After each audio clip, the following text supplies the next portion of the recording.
histórico e epidemiologia da osteopetrose. O primeiro caso foi relatado em 1904 pelo radiologista alemão Heinrich Albert Schönberg. Ele relatou um caso de um homem de 26 anos com esclerose óssea generalizada e múltiplas fraturas. Por ter relatado o primeiro caso da doença, o radiologista alemão foi creditado, e outra forma de chamar a doença, é doença de Albert Schönberg. Dados epidemiológicos. Por ser uma condição rara, essa doença não tem muitos dados generalizados sobre ela, e sim dados sobre as suas diferentes formas. A forma autossômica recessiva possui uma recorrência de um caso a cada 250 mil nascimentos, enquanto sua forma autossômica dominante, que possui a recorrência de um caso a cada 20 mil nascimentos. No slide dá para ver uma imagem que eu fiz de um gráfico de função para comparar a recorrência entre as duas doenças, já que quando a doença autossômica recessiva atinge o seu primeiro caso em 250 mil nascimentos, a autossômica dominante já se encontra em aproximadamente 12,5 casos. Então, por ser uma condição muito rara, e mesmo com múltiplas pesquisas sobre ela, ainda existem muitas perguntas a serem respondidas pela osteopetrose, e a gente espera que cada vez mais estudos ajudem a ter mais conhecimentos, tanto sobre dados quanto sobre fisiologia e tratamento da doença. Olá, eu sou Maria Eduarda e junto ao Kaique eu vou falar sobre a etiologia e a fisiopatologia envolvida na osteopetrose, focando nos aspectos bioquímicos, moleculares, celulares e genéticos do grupo da doença. Como a introdução, então, a osteopetrose na verdade é um grupo de doenças extremamente rara que tem causa genética e hereditária de múltiplas mutações que inclusive originam diferentes padrões de herança, e ela é caracterizada por uma disfuncionalidade na reabsorção óssea por conta da deficiência nos osteoclastos, que são exatamente as células ósseas que vão fazer essa reabsorção óssea. Além disso, por mais que os ossos sejam mais espessos, eles são mais frágeis e mais fracos. Então, por conta dessas múltiplas mutações, esse grupo de doenças que é a osteopetrose, na verdade, vai ter diversos padrões de heranças que podem ser diferentes e cada um deles vai ter a sua própria especificidade em relação ao tipo de osteopetrose. Então, nós temos osteopetrose com padrão de herança autossômica dominante, que tem o tipo 1 e o tipo 2, autossômica recessiva, autossômica intermediária e também um padrão de herança que acomete os cromossomos sexuais, no caso, o padrão de herança ligado ao X. Aqui é uma imagem esquemática dos diversos padrões de herança que a gente encontra, autossômica dominante, autossômica recessiva e ligada ao X. E especificamente em relação à osteopetrose, ela vai variar muito em relação ao tipo de mutação, mas também ao padrão de herança que aquela doença ela é expressa. Então, o padrão de herança que a osteopetrose é expressa naquele histórico familiar. Por exemplo, a autossômica recessiva é considerada a forma maligna da doença, que ela é expressa somente em homozigose, né, nos dois alelos mutados. Então, os bebês, eles têm que ser diagnosticados muito precocemente, porque a expectativa de vida não é nem 1 ano. Então, eles vêm a óbito muito precocemente, porque a doença realmente é acometida com um grau de severidade absurda. Em um meio intermediário, a gente tem o padrão de herança ligado ao X, que, ao mesmo tempo, ela é severa, mas não é tão severa igual a autossômica recessiva. E a considerada mais branda, mas mesmo assim é rara, genética e grave, é a autossômica dominante, porque ela é identificada entre a adolescência e o início da vida adulta, então a expectativa de vida geralmente é mais alta e ela também é mais incidente, conforme a gente viu na epidemiologia que a Júlia mostrou. Então, esses indivíduos, eles têm que ser identificados não só o tipo de mutação, mas também o histórico familiar, então a gente tem que olhar bem aquela mutação e aquele padrão de herança que aquele indivíduo será diagnosticado para saber tanto a severidade da doença, a gravidade, quais meios vão ser tomados e etc. Eu trouxe uma tabela que é fruto de uma revisão sistemática, que é o mais alto grau de credibilidade quando a gente está falando sobre ciência. E essa tabela ela é interessante porque ela vai trazer para a gente todos os genes que são conhecidos pela ciência, né? Aqueles que já estão bem determinados, alguns outros novos, e traz para a gente o nome do gene e as funções que são alteradas quando mutados esses genes nos osteoclastos, né? Além disso, traz uma frequência que é um percentual de quanto esse gene aparece na doença, o tipo de osteopetrose, que pode ser uma osteopetrose que é rica em osteoclasto ou uma osteopetrose que é pobre em osteoclasto, né? E além disso, traz algumas terapias específicas para as mutações desses genes, né? Então, cada coluna aqui representa um gene em que a gente consegue observar na segunda coluna, né, quais são as funções afetadas dos osteoclastos. E a gente consegue perceber que salta, né, que fica mais em relevo as funções de acidificação e de diferenciação. Que mais para frente eu vou explicar como que funcionam, mas elas estão intrinsecamente relacionadas a essa disfuncionalidade dos genes, porque a acidificação, eu vou explicar, ela é necessária para que haja reabsorção óssea e a diferenciação para que o osteoclasto ele seja então sintetizado. Com isso, a gente consegue ver que existe ali alguns genes que estão presentes tanto nas doenças que são de herança autossômica dominante, quanto das doenças que são de herança autossômica recessiva, né? E, além disso, a gente consegue perceber também que existe uma relação de presença de osteoclasto, quando ele está em maior abundância ou menor abundância, com um tipo de doença, com um tipo de herança da doença.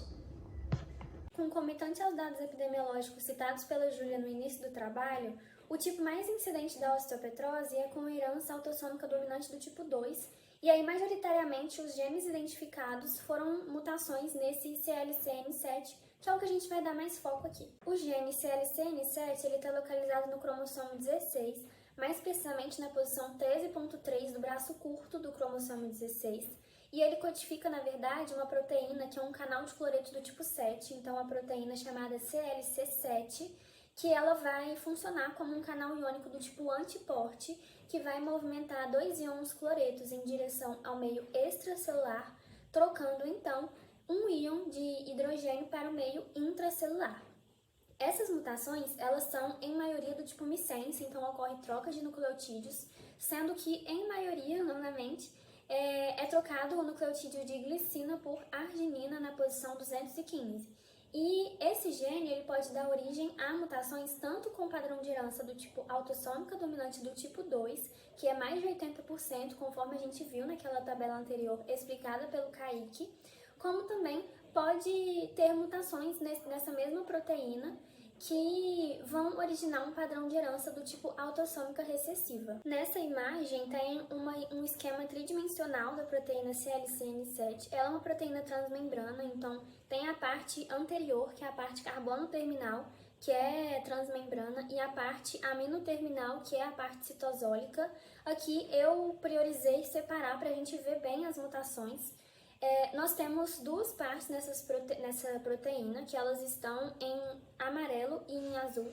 A parte em azul ela é chamada como CBS1 e a parte em amarelo ela é chamada como CBS2, sendo que as mutações nesse gene do tipo de herança autossômica dominante do tipo 2 da doença de osteopetrose, elas estão em coloração de magenta, enquanto que as mutações com padrão de herança autossômica recessiva, elas estão com a cor avermelhada.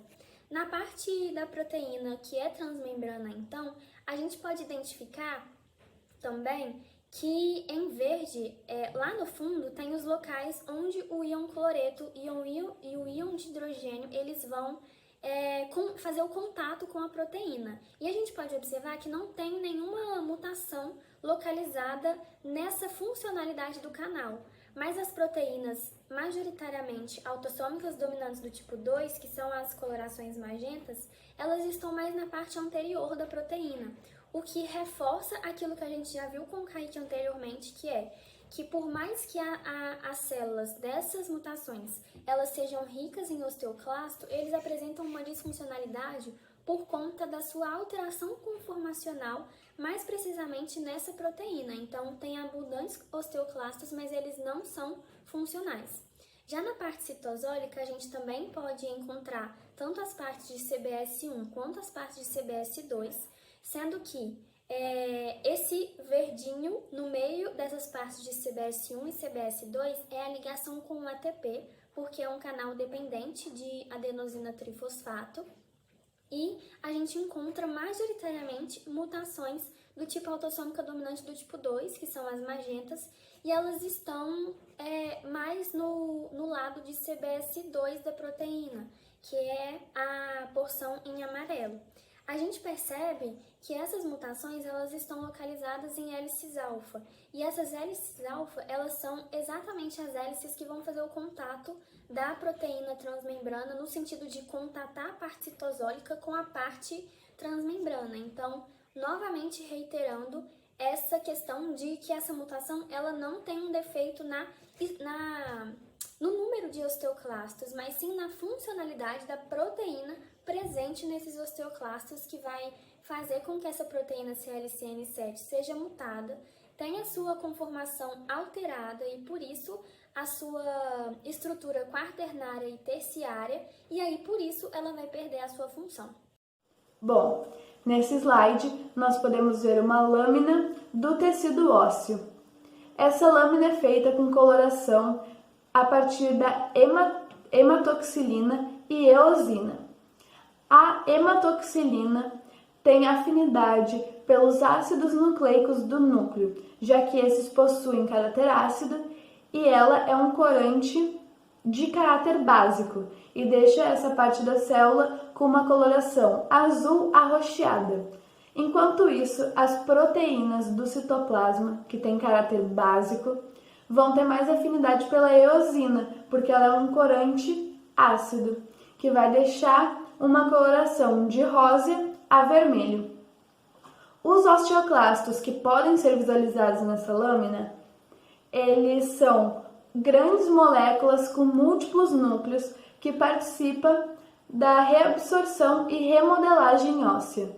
Quando o osteoclasto ainda é jovem, o seu citoplasma possui uma característica basofílica. Conforme o amadurecimento da célula, essa característica ela vai se perdendo até que ele fica com caráter acidofílico, que é uma afinidade por corantes ácidos como a eosina. Bom, então para a gente entender, né, a fisiopatologia de como que esses genes eles alteram, né, as funções do osteoclasto, a gente precisa entender qual que seria o processo sadio, né, de funcionamento do osteoclasto. Então a gente tem que entender o seguinte, né, nosso tecido ósseo ele é vivo e está em constante renovação.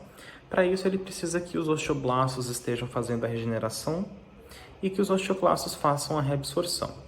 Eu trouxe aqui um esquema que vai mostrar para a gente de uma maneira bastante simplificada, né, e também fora de escala, de como seriam os genes envolvidos no processo de sinalização do osteoclasto para que ele desempenhe sua função corretamente, além de trazer também o processo de diferenciação deste osteoclasto, né? Então a gente percebe ali que no início a gente tem uma linhagem hematopoética que vai gerar o osteoclasto maduro, né, que é aquele que desempenha sua função. Bom, basicamente, para o osteoclasto funcionar, ele precisa primeiro se ancorar ao osso, né? E como que ele faz esse processo? Ele literalmente vai rolando dentro da nossa matriz óssea até encontrar no osso. Quando ele encontra com o osso, ele se fixa nessas regiões que estão marcadas pelas integrinas aqui, por meio de uma proteína chamada osteopontina. A gente chama esse momento de integração de osso com osteoclasto de zona selante, né? Ele se une pela zona selante, ou também chamada de zona clara. Como que então funciona esse processo de reabsorção? Existe uma proteína chamada catepsina K, que ela vai ser a essencial para que haja de fato, né, a reabsorção. Só que essa catepsina ela só funciona quando o pH está muito ácido, né? Então por volta de 5. Essa catepsina K está mostrada aqui na imagem, né, em bolinhas verdes, e elas vão sendo endocitadas pelo complexo de Golgi, que a gente vê aqui na imagem, num processo de transporte vesicular. Bom, a gente percebe também que a gente tem alguns íons dentro dessa lacuna de reabsorção, íons próton+, e alguns ânions, né, Cl-, os cloretos. E esses dois íons juntos eles são necessários para que ative-se essa catepsina K, né? Basicamente, como é que funciona isso, né? Então, a gente vai ter algumas reações químicas que acontecem dentro da célula, alguns canais antiportes e algumas bombas de ATPase também. Então, aqui em cima da bomba de ATPase, a gente consegue ver uma reação química que está acontecendo, né? Então, a gente tem que entender que também está entrando todo o tempo gás carbônico. E como todo gás, ele é lipofílico e por isso ele atravessa a membrana sem nenhuma dificuldade. Quando ele atravessa a membrana, ele reage com a água, né? E nesse processo que é catalisado por uma enzima chamada de adenidrase carbônica 2, que está marcada aqui em verde. Quando ele reage quando esse gás reage com a água, ele tem um produto que é o ácido carbônico, né? Esse ácido carbônico ele sofre dissociação em prótons H+, e em íons bicarboneto, né? E aí a gente percebe aqui nessa parte que tem da parte da membrana que tem um canal antiporte. Quando esse título está bastante elevado de íons carbonetos, ele faz a troca. Então ele tira os íons bicarbonetos e faz com que entrem os íons cloreto. E os íons cloretos depois vão entrar nesse outro canal aqui no ClCN7, que é um canal antiporte, que vai trocar também os íons cloreto com o H+. Basicamente é assim que funciona, né, esse processo de acidificação. Quando esses prótons H+ precisam entrar dentro da lacuna de reabsorção, eles vão usar essa bomba de ATPase que está marcada aqui abaixo do Ca2. Né? Essa bomba, o que ela faz? Ela trabalha com hidrólise de ATP, então ela vai quebrar os ATPs em ADPs e vão empurrando esses ácidos, né, esses H+ para dentro. E eles só funcionam junto quando tiverem com os cloretos. Né? Assim que tiver ácido suficiente, a catepsina K ela é ativada e começa-se o processo de reabsorção, né?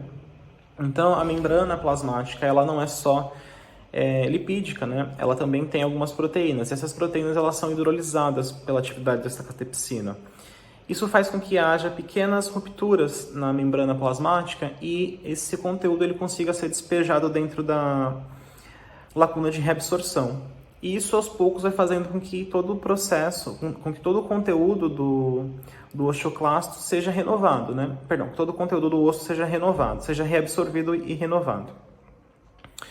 Quando é feita, né, quando o osteoclasto ele tem sua função finalizada, ele tem dois caminhos possíveis, né? Ele pode ser reutilizado, e aí ele vai para um outro osso para fazer a reabsorção, ou ele pode ser degradado.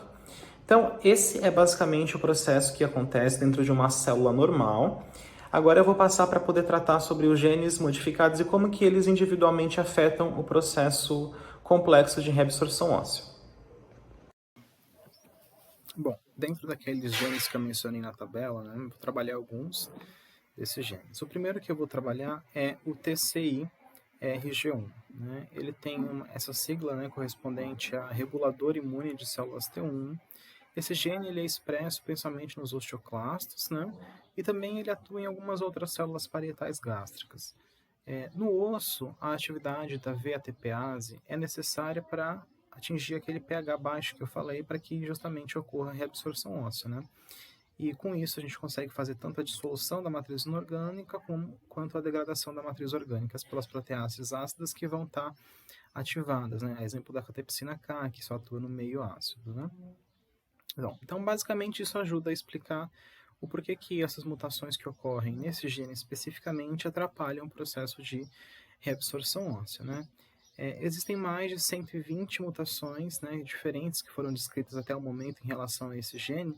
Então, a gente pode incluir dentro desse rol de mutações do tipo missense, mutações stop, pequenas inserções e deleções, além de grandes deleções genômicas e alguns defeitos de splice. Né? Isso mostra que a gente tem uma grande heterogeneidade em relação às mutações desse gene em específico, e isso explica também o porquê que a gente não consegue ter, de fato, acidificação da lacuna de reabsorção com a consequência de não haver a reabsorção óssea. Aqui nós temos uma imagem menos ampliada da proteína CLC7, que está em coloração verde, e aliada a ela tem a proteína OSTM1, que já foi falado anteriormente pelo Kaique, em coloração amarela. E a gente percebe que a OSTM1 está bem aderida à CLC7, porque ela vai conferir uma certa estabilidade para esse canal antiporte. E a gente pode observar ainda a direção dos íons que vão passar por esse canal iônico, canal de cloreto do tipo 7. Então, nós temos 2 íons cloreto em direção para o meio extracelular e 1 íon de hidrogênio para o meio intracelular. Então, o próximo gene que eu trabalho aqui é o OSTM1, que é a sigla para proteína transmembrana associada ao osteopetrose 1. Ele codifica essa proteína, que é uma proteína transmembrana, que fica localizada principalmente ali nos endossomos e nos lisossomos. Esse gene ele codifica para uma proteína que tem uma porção aminoterminal que é altamente glicosilada. E essa porção faz com que evite que o canal de CLCN7 seja degradado, pelos lisossomos.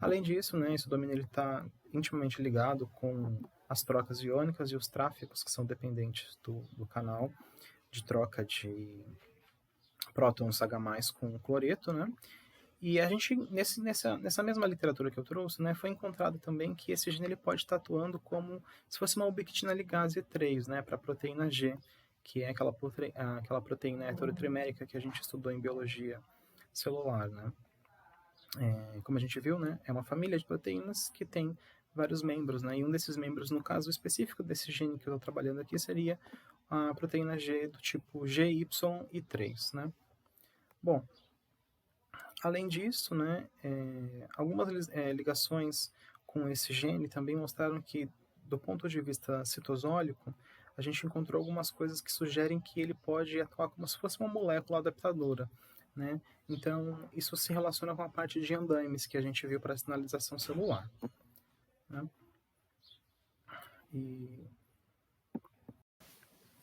Então, para finalizar a fisiopatologia, eu trouxe aqui o PLEC-HM1, que é um gene que trabalha com a codificação de uma proteína citosólica que está implicada nas vias de tráfego endossomal, através de uma interação com as pequenas GTPases, a RAB7 e a ARL8.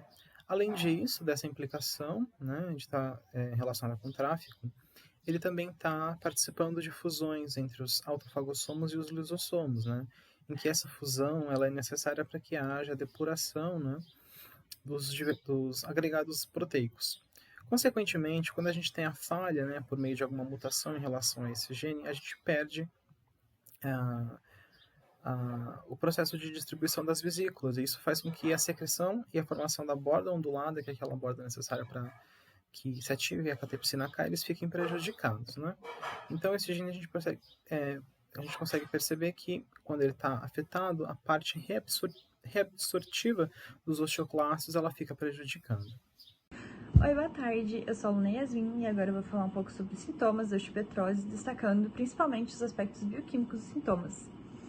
Para falar sobre sintomas da osteopetrose, eu preciso falar sobre uma enzima que até o Kaique já falou, que seria a enzima anidrase carbônica 2. Essa enzima ela é muito importante e ela está presente em inúmeros tecidos, como o tecido gastrointestinal, o tecido nervoso, o tecido pulmonar, ela está presente também nos osteoclastos, ela está presente nos eritrócitos e, enfim, ela é muito importante porque ela faz a conversão justamente do gás carbônico e da água em ácido carbônico. Esse ácido carbônico vai acabar liberando íons H+, e esses íons H+ vão reduzir o pH celular, então acidificando o meio celular. E isso mantém uma homeostase da célula.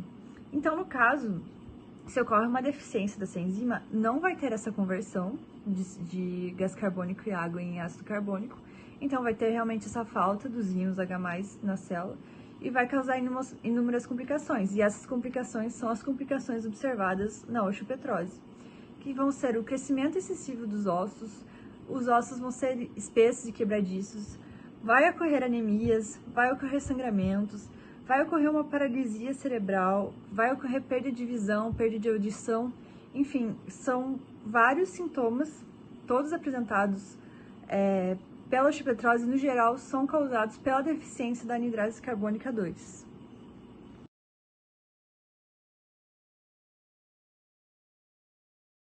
Bem, então, depois que o paciente chega com todas essas queixas sintomáticas, é necessário que o médico feche um diagnóstico. Porém, como já foi dito anteriormente aqui no trabalho, a osteopetrose é uma doença muito rara e por isso ela é pouco conhecida, pouco estudada. Por isso é um pouco mais difícil chegar no diagnóstico. Essa dificuldade também está prevista porque os sintomas da osteopetrose têm muito em outros tipos de doença, o que dificulta fechar um diagnóstico correto de primeira. Há alguns sinais, sim, que são específicos e que serão discutidos posteriormente no trabalho. No caso da osteopetrose adulta, também conhecida como maligna, geralmente o diagnóstico é feito por um ortopedista por meio dos exames de raio-x e densitometria óssea, já que há uma constante queixa de fraturas múltiplas e frequentes, né? O exame de raio-x, tanto o exame de raio-x quanto o de densitometria óssea são muito parecidos, só que o exame de raio-x usa um feixe heterogêneo de raio-x, né, como é o nome, que o seu ionizante atravessa o tecido desse paciente e bate numa placa para gerar a imagem. No caso, quanto mais denso for o tecido, maior é a absorção, que causa uma coloração um pouco maior na imagem gerada, né? Outros exames também que são pedidos, no caso que facilitam o diagnóstico da osteopetrose, é a tomografia computadorizada ou a ressonância magnética. Esses exames são importantes porque, por meio deles, é possível ver tanto se há um aumento de algum órgão, quanto também os exames da cabeça, né? Para ver se há um espessamento no tímpano, que pode causar a perda da audição, como já foi citado aqui em sintomas, a perda da visão por meio do espessamento dos forames, também da perda da sensibilidade facial, dos forames que passam os nervos faciais do rosto, etc. O exame de sangue também é um exame muito importante porque, como já foi dito aqui em sintomas, a anemia está muito frequente nesse tipo de paciente afetado pela osteopetrose, né? A biópsia também pode ser um exame feito, porém, como ele é um pouco mais invasivo, que precisa de uma ação cirúrgica ali, ele não é tão feito assim para diagnosticar a osteopetrose, também porque o osso já está muito denso, então é um pouco mais difícil de atingir esse tecido e pegar um pedacinho para fazer a biópsia. Mas quando feito, é possível ver uma diminuição das lacunas medulares, o que pode indicar a inatividade dos osteoclastos. Bem, depois de feito o raio-x, então, o ortopedista vai perceber, por meio de algumas características, tanto o aumento da densidade óssea e também uma coisa que é muito característico da osteopetrose, mas que não é específica, é a aparência de osso dentro do osso, o que dá o nome, né, da doença, que é doença de pedra ou doença do osso de mármore, porque eu vou mostrar mais à frente no trabalho, dá pra ver que tem tipo umas manchinhas no osso mais escuras, né? Como foi dito, por causa da maior absorção do raio-x. As múltiplas fraturas por ossos enfraquecidos também é uma questão muito constante que facilita no diagnóstico, porque, ao contrário do que se pode imaginar, o aumento da densidade óssea não vai gerar uma maior força para esse osso, ao contrário. Como ele está muito denso, ele fica mais enfraquecido, muito propenso à fratura, né? Geralmente as fraturas são transversais, né, que são retas assim, e também é possível observar várias áreas com formações de calos e cicatrização anormal. Outra coisa que também leva ao pensamento de que os osteoclastos não estão tendo sua atividade feita normalmente, né? Uma coisa muito característica também da osteopetrose adulta é a deformidade do tipo Frasco-Erlenmeyer dos ossos tubulares, como por exemplo o fêmur e o húmero. É possível ver nesse tipo de deformidade essa deformidade é caracterizada por um aumento maior tanto da epífise quanto da diáfise desse osso, diferente da metáfise. Então, a epífise e a diáfise ficam mais grossas do que a metáfise, o que parece um frasco Erlenmeyer, né? Também é possível observar frequentemente nesse tipo de paciente afetado pela osteopetrose adulta as vértebras em sanduíche, porque é um espessamento ali, tanto da densidade quanto do formato, dos corpos da coluna vertebral, né, dos corpos das vértebras. Causam essa impressão de sanduíche, mas amassado assim.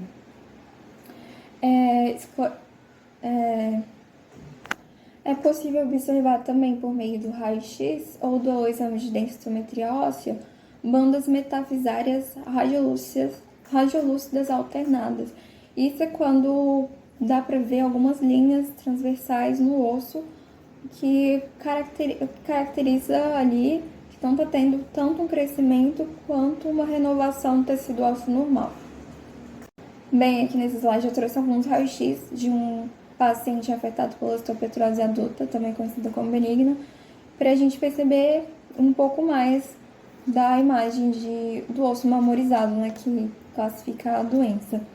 Então, aqui no primeiro exame dá para ver bem como o calcâneo, quanto o osso cuboide aqui do pé e as falanges estão um pouco mais escuras e tem tipo umas manchinhas, né, que dá o nome da doença. É importante lembrar também que, apesar de ser uma coisa que ajuda no diagnóstico,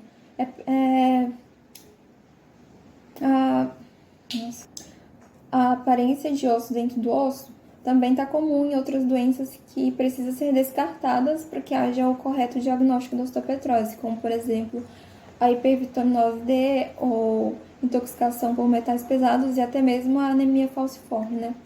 Mas, geralmente, o que pode diferenciar um pouco para chegar no diagnóstico da osteopetrose adulta é que essa aparência de osso dentro do osso é difusa. Então, assim, todos os ossos do corpo desse paciente vai ter essa aparência e também das múltiplas fraturas frequentes, né? Então, ali o paciente já vai chegar com um histórico de muitas fraturas, o que dá essa luz, assim, para chegar no diagnóstico correto. Aqui dá para ver, por exemplo, segundo o raio-x, que esse paciente já tem alguns pinos aqui no colo do fêmur, né, que é um local que é muito frequente de fratura. Também aqui na coluna, pra gente, que dá para perceber um pouco da aparência de vértebras de sanduíche, né? Aqui nesse slide eu trouxe tanto um raio-x de um afetado quanto de um normal para a gente comparar as diferenças que podem ser observadas, né? Aqui no primeiro exame, que é o do afetado, dá para ver bem no osso cuboide que ele está um pouco mais escuro, tanto o calcâneo também, as falanges dá para ver que principalmente as extremidades que ficam mais com uma coloração mais forte, né? Dá para ver bem a diferença, né?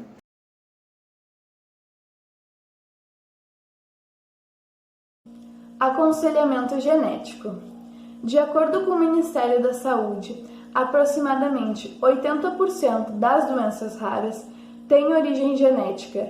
Então, o aconselhamento genético, nesses casos, é fundamental a atenção das pessoas com as doenças e a família dessas pessoas, já que o aconselhamento genético tem como objetivo ajudar a explicar o entendimento do diagnóstico, o curso provável que a doença levará e o manejo disponível.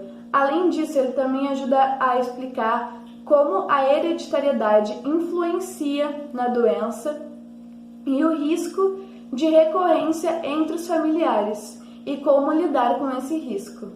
O aconselhamento genético da osteopetrose dependeria da forma de herança.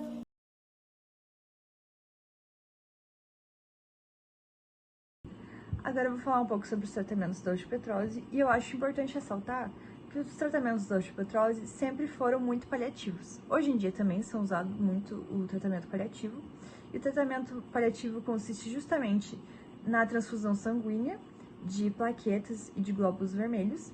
Também tem uma reposição do paratormônio, que é o PTH, que atua também nessa regulação do cálcio, uma suplementação de vitamina D. Eles fazem uma reposição do fosfato na tentativa também de diminuir o cálcio sanguíneo. E os dois principais tratamentos paliativos e os com mais sucesso, que seriam o tratamento com corticoides, principalmente a prednisona e o interferon gama. E no caso, seria importante colocar que o único tratamento que realmente é tratamento curativo seria o transplante de medula óssea. No caso, é um transplante de medula óssea com um doador idêntico HLA, Esse HLA seria o antígeno leucocitário humano. Esse antígeno leucocitário humano são proteínas que são localizadas na superfície de praticamente todas as células do corpo. Então, seria importante que elas fossem compatíveis entre o doador e o receptor, porque senão poderia ocasionar uma rejeição. E ela é a única alternativa curativa porque só com o transplante vai ter o restabelecimento definitivo da hematopoiese e da função monócito-macrófago.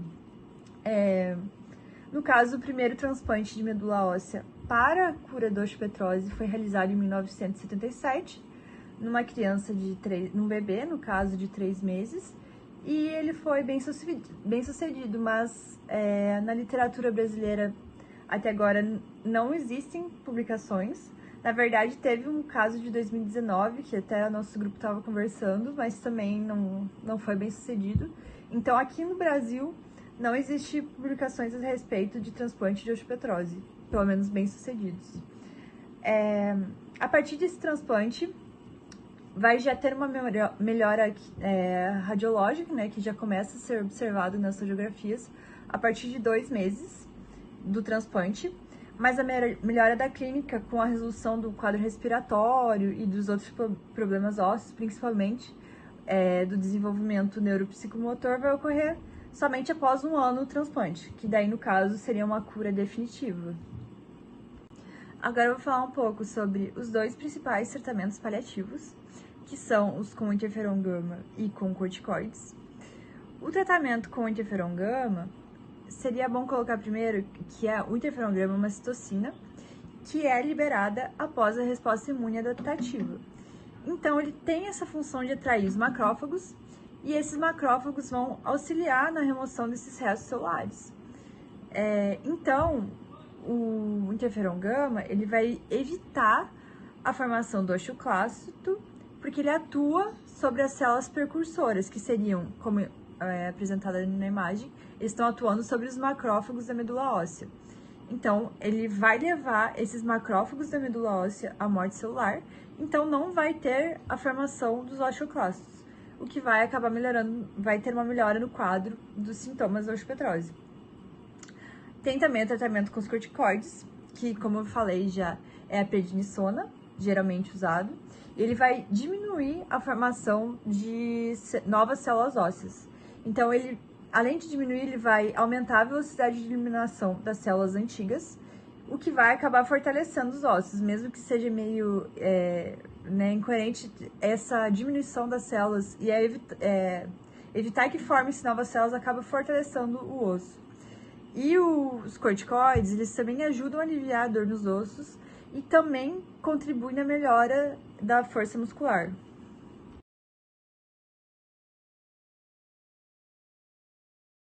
Já houve um caso de osteopetrose no Brasil. Ele foi noticiado em 2019 e aconteceu com a Beatriz Santana. Quando ela ainda tinha 6 meses, os pais perceberam um crescimento anormal da moleira e levaram ela no hospital da sua cidade no interior de São Paulo. Lá, os médicos diagnosticaram ela erroneamente com a síndrome Arnold-Chiari tipo 1. Ela viveu uma rotina normal até os 8 anos de idade, quando ela foi internada com fortes dores de cabeça. Nesse episódio, ela perdeu a visão e foi transferida para o Hospital das Clínicas de São Paulo. Lá, ela foi submetida a uma cirurgia para drenar o líquido do cérebro para a bexiga e durante essa cirurgia os médicos perceberam que ela tinha osteopetrose e a diagnosticaram. A família tentou fazer o tratamento de transplante de medula óssea, mas primeiramente ele havia falhado e nas últimas atualizações do caso a família aguardava esperançosa por um transplante bem sucedido. Bem, com isso a gente conclui o trabalho e a gente pode perceber que várias doenças raras ainda não tem muito pouco estudo aqui no Brasil e por isso é necessário sim, a gente espera que tenha, futuramente, mais estudos a respeito tanto da osteopetrose e também de outras doenças raras que possam facilitar no diagnóstico e melhorar o dia a dia das pessoas que infelizmente são afetadas por essa doença, E é isso, espero que vocês tenham gostado e obrigada pela atenção.